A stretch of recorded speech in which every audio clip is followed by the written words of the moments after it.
Tasty అలసందల పులుసు తయారీ విధానం చూద్దాం.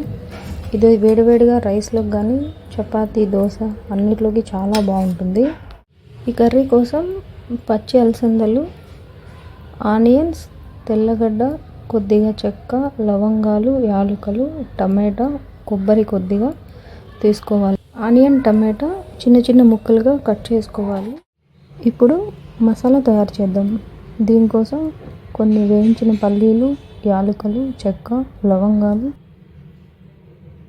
ముందుగా కట్ చేసుకున్న ఆనియన్స్, కొద్దిగా టమాటా ముక్కలు ఇవన్నీ మిక్సీ జార్లో వేసి పేస్ట్లా తయారు చేసుకున్నాను. నేను ఇక్కడ చిన్న ఆనియన్ ముక్కలు తాలింపులో వేయడం కోసం తీసుకున్నాను. కావాలంటే పెద్దది కూడా యూజ్ చేసుకోవచ్చు. బట్ చిన్నది వేయడం వల్ల టేస్ట్ ఇంకొద్దిగా ఎన్హాన్స్ అవుతుంది. వీటితో పాటు కొద్దిగా పసుపు, రుచికి సరిపడా సాల్ట్, కారం, ధనియాల పొడి కూడా వేసుకొని మెత్తని పేస్ట్ చేసుకుందాం.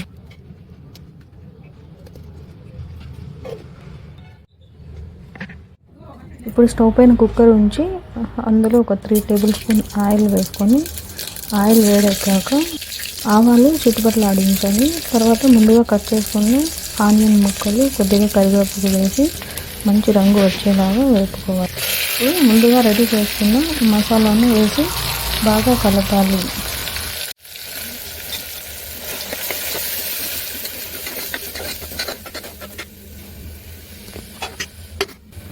టేస్ట్ తగినంత సాల్ట్ వేసి బాగా కలిపి ఆయిల్ పైకి తేలే వరకు అలాగే వేగనివ్వాలి.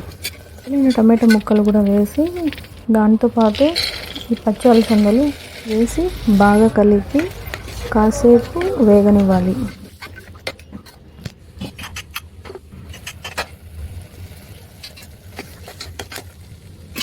గింజలు కొద్దిగా వేగిన తర్వాత తగినన్ని వాటర్ వేసి కుక్కర్ మూత పెట్టి 4 విజిల్స్ రానివ్వాలి. అంతే అండి, ఎంతో రుచికరమైన అలసందల పులుసు తయారైపోయింది.